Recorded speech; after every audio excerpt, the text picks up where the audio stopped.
Auto డ్రైవర్ల ఆదాయం స్వల్పంగా అరాకొరగా ఉంది. కానీ ఈనాడు దినపత్రికలో ఏడాదికి లక్షలు సంపాదిస్తున్నట్లు లెక్కలు చెబుతూ విషపూరిత కథనాలు ప్రచురిస్తోందని వైఎస్ఆర్సీపీ ట్రేడ్ యూనియన్ రాష్ట్ర అధ్యక్షులు పూనూరు గౌతమ్ రెడ్డి మండిపడ్డారు. తాడేపల్లిలోని వైఎస్ఆర్సీపీ కేంద్ర కార్యాలయంలో సోమవారం ఆయన విలేకరులతో మాట్లాడారు.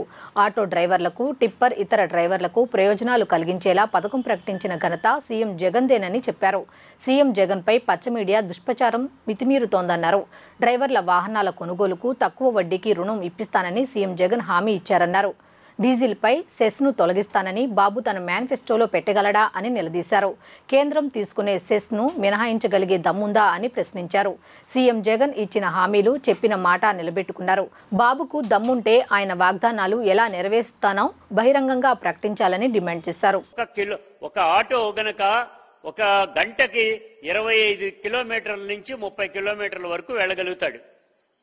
దేనికి ఈ రకంగా చూసినట్లయితే, కానీ దీనికి ప్రకారంగా వాళ్ళు చెప్పేటువంటి లెక్క ప్రకారంగా సంవత్సరానికి 32,40,000 సంపాదించేటువంటిది. కానీ మాకు తెలిసినటువంటి కార్మిక వర్గాన్ని చూసేటువంటి మాకు అర్థమయ్యేటువంటిది, కార్మికులు ఆటో డ్రైవర్లు చెప్పేటువంటిది శ్రమారమి 100 కిలోమీటర్ల వరకు మాత్రమే మేము తిరగగలుగుతున్నామండి, వచ్చేటువంటి ఆదాయం ఆరాకొరగా ఉన్నది అనేటువంటి మాట మాట్లాడుతున్నారు.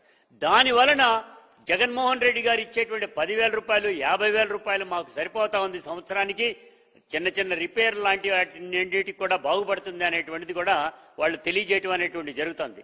దీన్ని బేస్ చేసుకుంటే ఇవాళ జగన్మోహన్ రెడ్డి గారు ఏమని చెప్తున్నారు, నెక్స్ట్ రాబోయేటువంటి రోజుల్లో అధికారంలోకి వచ్చిన వెంటనే ఆటో డ్రైవర్కి 1,00,000 రూపాయలు ఇస్తానని చెప్పడం అనేటువంటి జరిగింది. ఆటో డ్రైవరే కాదు, క్యాబ్ డ్రైవర్లకి, ఏ రకంగా ఉండేటువంటి టిప్పర్లకి, వాళ్ళందరికీ కూడా ఈ స్కీమ్ను అప్లై చేస్తాను అనేటువంటి చెప్పడం, ఆ స్కీమ్ను అప్లై చేయటమే కాకుండా బీమాకి 10 లక్షల రూపాయలు ఇవ్వటం అనేటువంటి చెప్పడం అనేది జరిగింది.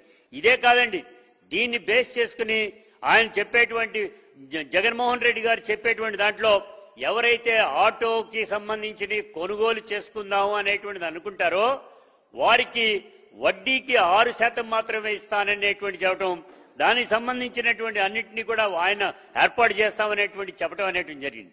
దీన్ని బట్టి చూస్తే అర్థమవుతుంది మనకి, రామోజీరావు గారు డ్రామాలు ఆడేటువంటి పద్ధతిలో ఆయన రాసేటువంటి రాతలు కనబడుతున్నాయి అనేటువంటిది స్పష్టంగా కనబడుతున్నాయి.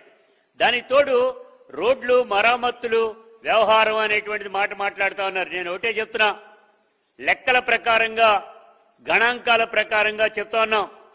72 వంతెనలు వేశారు. 72 వంతెనలు కూడా 916 కిలోమీటర్ల పొడవు నిండేటువంటి దాంట్లో వాటిలన్నిటి కూడా 469 కోట్ల రూపాయలు ఖర్చు పెట్టినటువంటి వైన్లో ఈ రోడ్ల వ్యవహారానికి సంబంధించి 916 కోట్ల రూపాయలతో పునర్నిర్మాణం చేసేటువంటి పద్ధతిలో తీసుకోవడం అనేటువంటి జరిగింది.